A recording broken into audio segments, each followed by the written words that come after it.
Hello everyone, कैसे हैं आप सब लोग। उम्मीद करता हूँ आप सब लोग अच्छे होंगे। तो हमारा मार्केट का अगर बात करें तो हल्का सा गैप डाउन, या गैप डाउन क्या बोलेंगे, इतने पॉइंट्स को तो हम लोग फ्लैट ही बोलेंगे।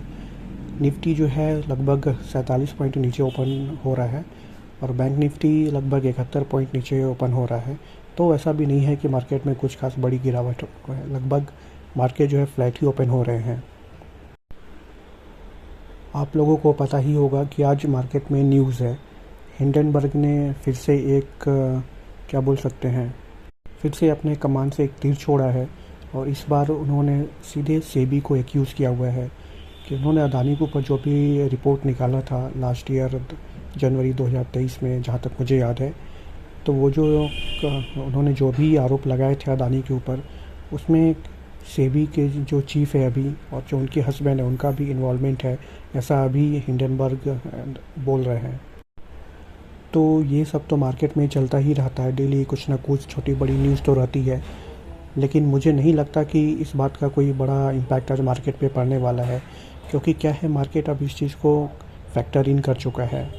मार्केट को देखिए क्या है, सरप्राइजेज़ नहीं चाहिए, कुछ ऐसी बात जो मार्केट को नहीं पता है और हो गई। अगर ऐसा होता है तो मार्केट रिएक्ट करते हैं तेज़ी से, बट हमें पता है कि ये जो इशू जो है क्लोज़ नहीं हुआ है, और बीच में कुछ ना कुछ न्यूज़ आती रहती है। रिसेंटली आपको पता होगा कि सेबी ने कुछ क्लैरिफिकेशन मांगा था हिंडनबर्ग से, उनका जो ट्रेड्स वगैरह के बारे में, उनके शॉर्ट पोजीशंस के बारे में, फिर उन्होंने कुछ रिप्लाई दिया था। उसके बाद सेबी ने फिर कुछ एक्शन लिया था। तो ये सब जो इशू है क्लोज़ नहीं हुआ था और चल ही रहा था। तो मार्केट को पता है कि इस बारे में कभी भी कुछ कोई न्यूज़ फिर से आ सकती है। तो ऐसा नहीं है कि मार्केट आज तेज़ी से रिएक्ट करने वाले हैं। और जैसा कि पहली बार जब अदानी के ऊपर उन्होंने रिपोर्ट निकाला था जनवरी 2023 में, तो उस समय जो मार्केट जितना तेज़ी से गिरा था, आज ऐसा हो ये ज़रूरी नहीं है। हो भी सकता है, ये बात जो है सेंटिमेंट्स की है, लोग किस तरह से इस पर रिएक्ट करते हैं। बट मुझे नहीं लगता कि यहाँ आज जो है इस बात को लेकर मार्केट में तेज़ी से गिरावट होगी। आपको पता है कि आजकल ये सब चीज़ें जो हैं कॉमन हो गई है, इसलिए मार्केट भी इन सब छोटी छोटी चीज़ों पे रिएक्ट करना बंद कर दिया है। जैसे जब रशिया यूक्रेन का वार शुरू हुआ था तो उसमें मार्केट थोड़ा गिरा था, लेकिन फिर बीच में रशिया यूक्रेन वार जो है अभी तक चल रहा है। फिर उसके बाद इज़राइल, ईरान, गाज़ा और ये सब इश्यूज़ जो हैं स्टार्ट हो गई, और इनसे रिलेटेड भी कुछ ना कुछ न्यूज़ तो मार्केट में आती रहती हैं। बट मार्केट चूँकि ये सब चीज़ों को फैक्टर इन कर चुका है, और ये सब छोटे बड़े न्यूज़ के लिए मार्केट जो है अब कहीं ना कहीं तैयार रहता है। और इन सब बातों पे रीज़नेबली रिएक्ट करता है मार्केट। ऐसा नहीं है कि बहुत ज़्यादा रिएक्ट कर दिया और अचानक से गिर गया या अचानक से बढ़ गया। तो मुझे नहीं लगता कि आज भी कोई बहुत बड़ी गिरावट होने वाली है, या मार्केट इस चीज़ जो कल जो खुलासा किया है हिंडनबर्ग रिसर्च ने, उसको लेकर मार्केट कुछ बहुत तेज़ी से रिएक्ट करेगा आज, ऐसा मुझे लगता नहीं है। लेकिन फिर भी देखिए, मार्केट में होने को तो कुछ भी हो सकता है। तो हमारा काम क्या है, हमारा सिर्फ एक ही काम है, चार्ट को ध्यान देना। हम लोग सिर्फ और सिर्फ अपने चार्ट पे ध्यान देंगे, और चार्ट पे हमको जैसा सिचुएशन बनता हुआ दिखेगा हम लोग उसके हिसाब से ट्रेड करेंगे। अगर हम पहले से दिमाग में लेकर आते हैं कि मार्केट आज एकदम से गिर जाएगा या मार्केट क्रैश कर जाएगा, तो वो कहीं ना कहीं मार्केट हमें गलत साबित कर सकता है। हाँ, एक प्लान के साथ आना मार्केट में कि अगर ये लेवल्स निकला या सपोर्ट निकला, ये रेजिस्टेंस का ब्रेकआउट हुआ, तो हम लोग ट्रेड करेंगे। एक प्लान के साथ आना वो कहीं ना कहीं ठीक बात है, लेकिन कहीं ना कहीं एक बायस होकर आना कि मार्केट आज गिर ही जाएगा या मार्केट एकदम से बढ़ ही जाएगा, ऐसा बायस डिसीजन हमको नहीं लेना है, और हमको चार्ट के हिसाब से काम करना है। अगर आज के मेरे ट्रेडिंग प्लान का अगर हम लोग बात करें, तो वैसे तो नॉर्मली मैं एक प्लान के साथ आता हूँ। जैसा कि मैंने कहा, मेरा कोई बायस डिसीजन नहीं होता, लेकिन मेरा एक प्लान होता है कि अगर मार्केट इस सपोर्ट के ऊपर है या रेजिस्टेंस के नीचे है या कुछ ऐसा है, तो मैं बाई या सेल कर लूँगा। मेरा एक ऐसा पहले से प्लानिंग होता है। लेकिन आज चूँकि मार्केट में कुछ न्यूज़ भी है, तो मार्केट भले तेज़ी से रिएक्ट ना करे, बट थोड़ा वोलेटाइल हो सकता है ओपन होने के इमीडिएटली बाद। इसलिए मैं थोड़ा वेट करूँगा, मार्केट को सेटल होने दूँगा। फिर उसके बाद मार्केट पे जिस तरह का स्ट्रक्चर बनता हुआ मुझे दिखेगा, मैं उसके हिसाब से ट्रेड का प्लान करूँगा। तो हम लोग मार्केट को सेटल होने देते हैं, और अपना एक कुछ सेटअप, बाइंग या सेलिंग का सेटअप बनने के लिए वेट करते हैं।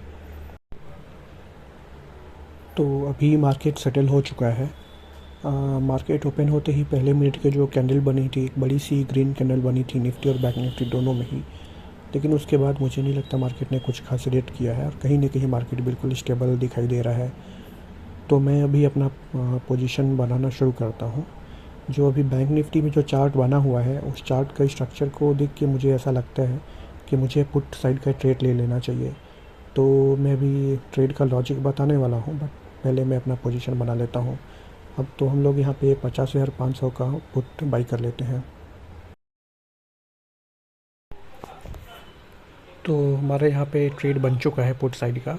वो ट्रेड क्यों लिया हमने बैंक निफ्टी में पुट साइड को मैं आपको एक्सप्लेन कर देता हूँ।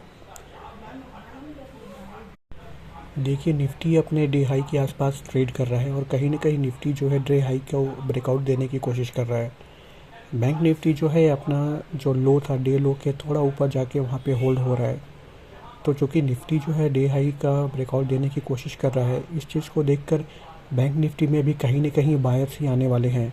उनको भी शायद यही लगने वाला है कि निफ्टी की तरह बैंक निफ्टी भी ऊपर जाएगा और ब्रेकआउट होगा। और वैसे भी मार्केट में हमें पिछले वीक सेलिंग ही हमने देखा था। तो कहीं न कहीं शायद सेंटिमेंट आज चेंज हो और मार्केट जो है बाइंग में जाए, ये सोचकर बैंक निफ्टी में अभी बायर्स ही आने वाले हैं। बट जो अभी बैंक निफ्टी का चार्ट बना हुआ है, उस चार्ट को देखकर यही लगता है कि बैंक निफ्टी ऊपर तो यहाँ से नहीं जाने वाला है। कहीं न कहीं अपने डीएलओ के पास फिर से आएगा और डीएलओ का ब्रेकडाउन तो ये ज़रूर से देगा। इसलिए हमने पुट साइड का ट्रेड बनाया था।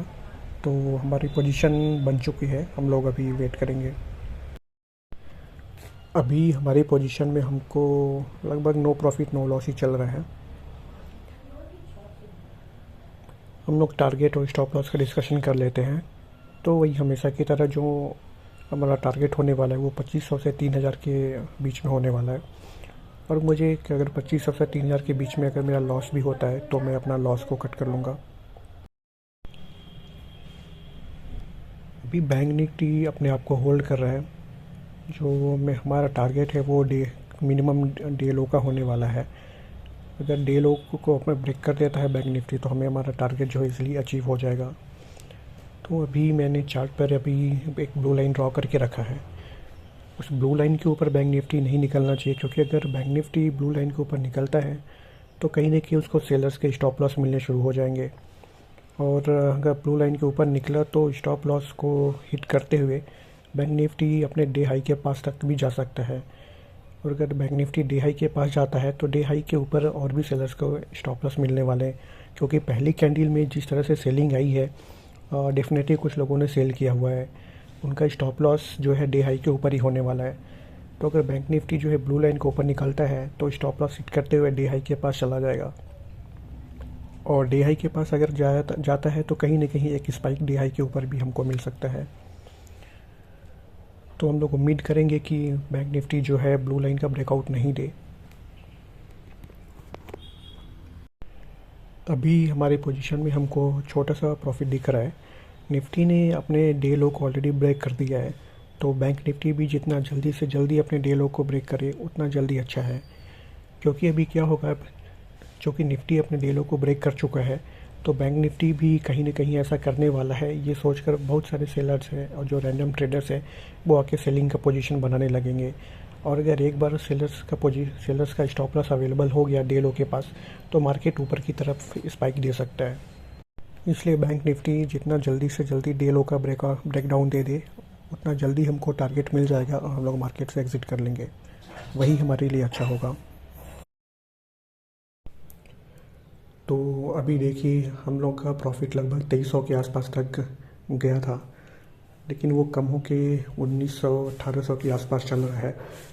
जो निफ्टी बैंक में जो चार्ट का स्ट्रक्चर बना हुआ है उससे देखकर मुझे यही लगता है कि हम लोगों को अपना प्रॉफिट बुक कर लेना चाहिए, क्योंकि निफ्टी अपना डे लो का ब्रेकडाउन दे चुका है और उसके बाद फिर से नीचे जाने की कोशिश कर रहा है। यह देखकर बैंक निफ्टी में भी बहुत सारे सेलर्स अभी आने वाले हैं, ये प्रॉफिट को बुक कर लेंगे। देखिए, जब हम लोग मार्केट में काम करते हैं तो हमारा स्टॉप लॉस और टारगेट तो होना ही चाहिए और जहाँ तक पॉसिबल है हमको उसको फॉलो भी करना चाहिए। लेकिन क्या होता है कि मार्केट का सिचुएशन और चार्ट पे जो स्ट्रक्चर बना हुआ है उसको देखकर भी हमको काम करना पड़ता है।